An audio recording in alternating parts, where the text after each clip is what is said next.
Students, आज हम P block element में ग्रुप 16 के तत्व पढ़ेंगे। वर्ग 16 के तत्व।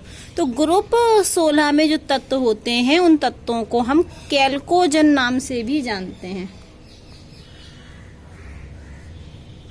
कैल्कोजोन लिख सकते हैं या कैल्कोजन।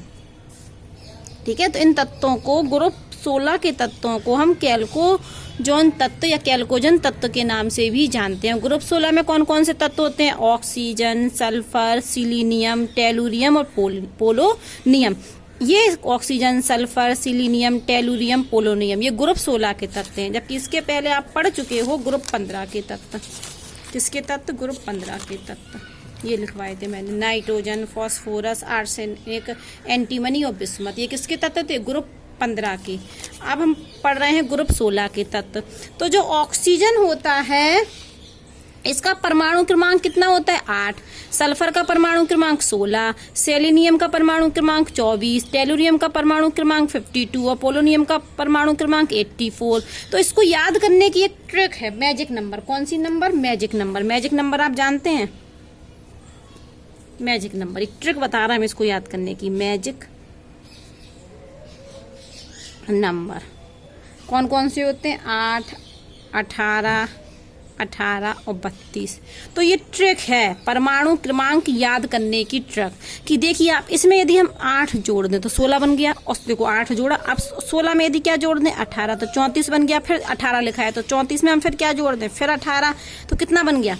जोड़ के देख लेना आप। 34 में 4 और 8 12, 12 की कहाँ से लाई? तो 1 2 3 5 52। अगर 52 में कितना अब कितना है? 32। तो ये ट्रिक है कि 8, 18, 18, 32 यदि हम जोड़ दें, हमें पहले तत्व मतलब ग्रुप 15 के यदि पहले तत्व का परमाणु क्रमांक याद है। किसका याद है? सिर्फ पहले तत्व का। मतलब हमें ऑक्सीजन का याद है। सिर्फ मुझे ये याद है कि ऑक्सीजन का परमाणु क्रमांक 8 है, तो हम और तत्वों का निकाल सकते हैं। कैसे निकाल सकते हैं? यदि ऑक्सीजन का 8 है तो इसका मतलब ऑक्सीजन के बाद कौन आ रहा? सल्फर। तो सल्फर में क्या जोड़ दें? 8।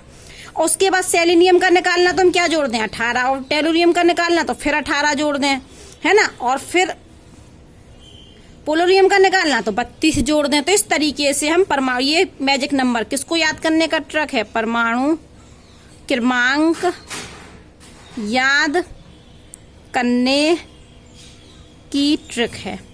और सिर्फ ये 16 नंबर में नहीं चलती, यहाँ भी चलेगी। ये कहाँ चलेगी? ये यहाँ भी चलेगी। कौन से में? आपके ये वाले में यहाँ भी चलेगी। देखिए ये लिखा था मैंने, नाइट्रोजन ग्रुप 15 के तत्व। तो नाइट्रोजन का कितना है? 7। तो ट्रिक क्या बताई हमने? क्या जोड़ दें? 8, 18, 18 और 32। ये ट्रिक बताई हमने। तो यहाँ पर आप +8 करो, 15 हो गया।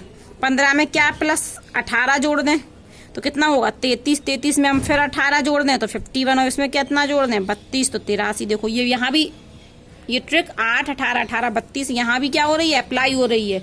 तो आज हमने आपको जादुई नंबर से 8, 18, 18, 32 से परमाणु क्रमांक याद करने की ट्रिक बता दी है। तो अलग चीज हो गई। अब हम वापस आ गए अपने ग्रुप 16 के तत्व पर। तो इनको कैल्कोजन तत्व भी कहते हैं। अब इनका परमाणु क्रमांक बना लेते हैं। इनका परमाणु क्रमांक क्या होगा? इसका 8 का इलेक्ट्रॉनिक विन्यास बनाए तो क्या होगा? 1s2 2s2 और 2p4। 16 का क्या बनेगा? 1s2 2s2 2p6 फिर 3s2 और फिर 3p4। 34 का बहुत बड़ा सा होगा तो हम ऑर्गन से निकाल देते हैं। इसको हम या करके क्या लिख सकते हैं? या करके इसका हम इसको या करके क्या लिख सकते हैं? 1s2 किसका होता? अक्रिय गैस के रूप में हीलियम का। तो सिर्फ क्या लिख दें? 2s2 और 2p4। इसको क्या कर दें? पूरे को क्या बना दें? नियोन। तो ये होगा हमारा नियोन का। ये या करके लिख लेना। और इसके बाद क्या आएगा? ये तो पूरा नियोन बन गया था ना। तो इसके बाद क्या आएगा? सीधे 3s2 3p4। ऐसे ही हमको सेलेनियम का लिखना है तो हम सीधे लिख रहे हैं सेलेनियम का आर्गन के रूप में। तो आर्गन का कितना होता है? 18। 18 के बाद जो बचेगा वो आएगा 3d10 4s2 और 4p4। अब हमें किसका लिखना? टेलुरियम का। तो टेलुरियम का लिखेंगे हम क्रिप्टॉन के रूप में। और क्रिप्टॉन का होता है 36। और 36 के बाद ये बच रहा है 4d10 5s2 और 5p4। पोलोनियम का लिखने के लिए जिनोन। जिनोन का 56 होता है। तो ये आएगा 4f14 5d10, 6s2 और 6p4। तो ये हमें परमाणु क्रमांक आप बाहु के नियम से कक्षा 11 में अच्छे से पढ़ चुके हैं। तो आप क्या देख रहे हैं, ऑक्सीजन कौन से आवर्त में है, दूसरे बाहरी कोश में जो लास्ट अंतिम इलेक्ट्रॉन जिस कक्षा में होता है वही आवर्त होता है। यहाँ पर कौन अंतिम इलेक्ट्रॉन कहाँ है, दूसरी कक्षा में। तो ऑक्सीजन कौन से आवर्त में, दूसरी। सल्फर का अंतिम इलेक्ट्रॉन कहाँ है, तीसरी कक्षा में, इसलिए सल्फर का आवर्त क्या है, तीसरा। सेलेनियम का कितना है आवर्त, 4। टेलुरियम का आवर्त कितना होगा, 5। पोलोनियम का आवर्त कितना होगा, 6वां। आवर्त सारणी में देखना कि ऑक्सीजन दूसरे आवर्त में पाई जाती है, सल्फर तीसरे आवर्त में, सेलेनियम चौथे आवर्त में, टेलुरियम 5वें आवर्त में, पोलोनियम 6वें आवर्त में पाई जाती है। यहाँ से भी हमें ये चीज दिख रही है। अब आप आगे थोड़ा समझिए इसको कि इसका हम समान इलेक्ट्रॉनिक विन्यास कहें तो देखो यहाँ पर कितना निकलता था इसमें, ये देखिए ये 2s2 2p3 था, 3s2 3p3, 4s2 4p3, 5s2 5p3, 6s2 6p3। तो हमने इसका सामान्य इलेक्ट्रॉनिक विन्यास क्या लिख दिया था, ns2 np3। तो यहाँ पर इसका सामान्य इलेक्ट्रॉनिक विन्यास होगा ns2 np4। ठीक है, n का मान यहाँ 2 है, यहाँ 3 है, यहाँ 4 है, यहाँ 5 है, यहाँ 6, कुछ भी हो सकता है n का मान।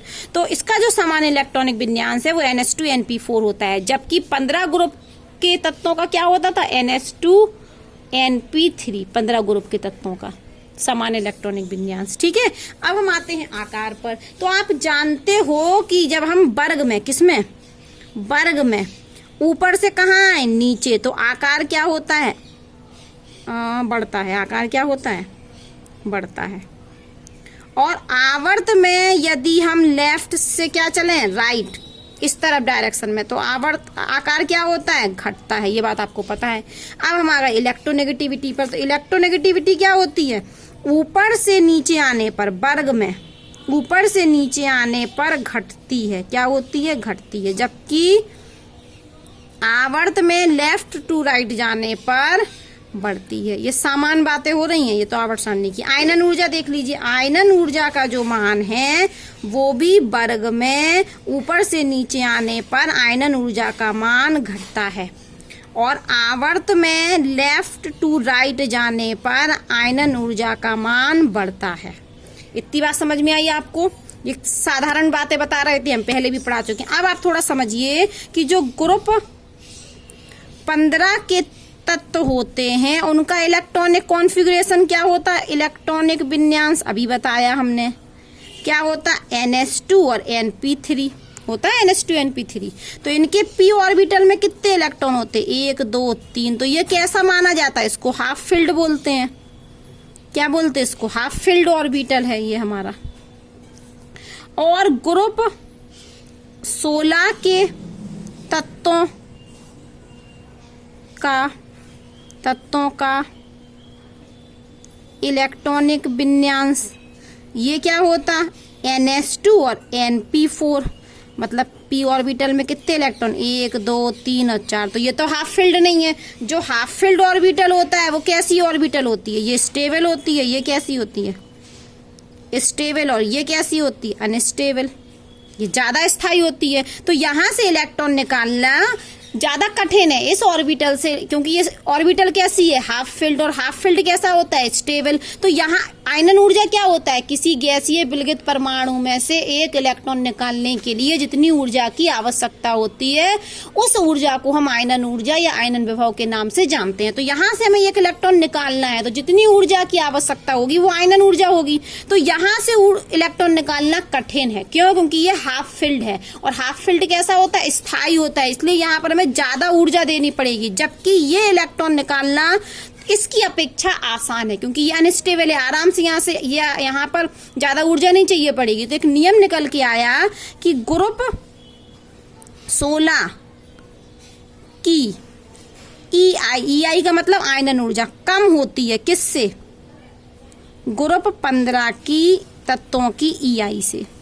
भाषा में आप लिखोगे ग्रुप 16 के तत्वों का आयनन ऊर्जा का मान कम होता है ग्रुप 15 के तत्वों के आयनन ऊर्जा के मान से। फिर से सुन लीजिए, ग्रुप 16 के तत्वों की आयनन ऊर्जा का मान कम होता है ग्रुप 15 के तत्वों की आयनन ऊर्जा से। ठीक है, तो यहाँ पर ये हम कह रहे थे ना कि आवर्त में बढ़ता है।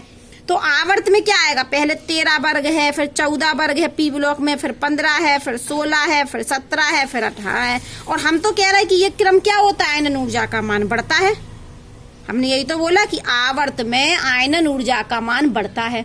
तो किसका ज्यादा होना चाहिए था, 15 के बाद 16 वाले का जो आयनन ऊर्जा का मान है वो ज्यादा होना चाहिए, लेकिन ऐसा होता नहीं है, ये नहीं होता है। क्या होता है, 16 वालों का कम होता है और 15 वाले तत्वों का, 15 वर्ग के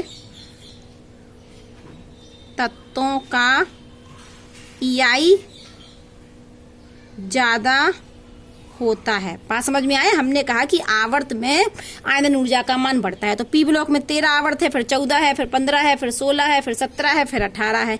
तो 16 कहाँ आ रहा, 15 के बाद, मतलब इस डायरेक्शन में बढ़ने पर। तो 16 के जो तत्व हैं वर्ग के, उनकी आयनन ऊर्जा का मान ज्यादा होना चाहिए था, पर ऐसा होता नहीं है, उल्टा होता। 16 वाले वर्ग के तत्वों का आयनन ऊर्जा का मान कम होता है, 15 वाले वर्ग के तत्वों का आयनन ऊर्जा का मान ज्यादा होता है। क्यों ज्यादा होता है, हमने बता दिया कि ग्रुप 15 के तत्वों का जो विन्यास होता है वो हाफ फिल्ड ऑर्बिटल होता है, तो वहां स्थायी होता है, वहां से इलेक्ट्रॉन निकालना कठिन होता है। इसलिए ग्रुप 15 के तत्वों के आयनन ऊर्जा का मान ग्रुप 16 के तत्वों से ज्यादा होता है। ठीक है, अब हम आते हैं भौतिक गुण पर। किस पर, भौतिक गुण पर। तो भौतिक गुण सुन लीजिए जल्दी जल्दी से। तो सबसे पहले तो सुन लीजिए, भौतिक गुण में ही होता है, यहाँ बता दे रहे हैं। जो ऑक्सीजन है वो क्या होती है, हमारी आधातु। क्या होती है, आधातु। सल्फर भी हमारा क्या है, आधातु। जबकि सेलिनियम और टेलुरियम क्या है, उपधातु। ये भौतिक गुण में पढ़ते हैं, धातु अधातु। और टेलुरियम हमारा क्या है, रेडियो एक्टिव पदार्थ। ये हमारा क्या है, रेडियो एक्टिव एलिमेंट। ठीक है, तो भौतिक गुण में हमने पढ़ लिया कि ऑक्सीजन सल्फर आधातु है, सेलिनियम और टेलुरियम उपधातु है, जबकि पोलोनियम रेडियो एक्टिव तत्व है। ये पहला पॉइंट हमने धातु आधातु का पढ़ लिया। अब थोड़ी और बात सुनते हैं हम। इनका मेल्टिंग पॉइंट पढ़े हम थोड़ा सा, और क्या पढ़े, बॉइलिंग पॉइंट।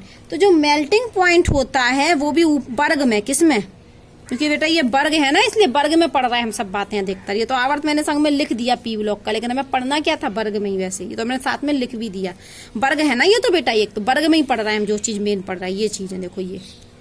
ठीक है, तो वर्ग में मेल्टिंग पॉइंट क्या होता है, ऊपर से नीचे आने पर बढ़ता है। बॉइलिंग पॉइंट भी वर्ग में, वर्ग मतलब इस वर्ग में ऊपर से नीचे आने पर बढ़ता है। तो यहां से बात समझिए, ये वर्ग है हमारा, तो ऊपर से जब हम नीचे आएंगे तो नीचे वाले तत्वों का मेल्टिंग पॉइंट ज्यादा होगा, क्योंकि वर्ग में ऊपर से नीचे आने पर मेल्टिंग पॉइंट का मान बढ़ता है, और बॉइलिंग पॉइंट का मान भी वर्ग में ऊपर से नीचे आने पर बढ़ता है। ये हमारा वर्ग है, 16 वर्ग। अब क्या बचा है, हाँ एक पॉइंट और है कि जो ऑक्सीजन किस रूप में पाई जाती है, ऑक्सीजन क्या बनाता है, O2, जबकि सल्फर क्या बनाता है, सल्फर क्या बनाता है, S8। ऑक्सीजन किस रूप में पाई जाती है, O2 के रूप में, जबकि सल्फर किस रूप में पाया जाता है, S8।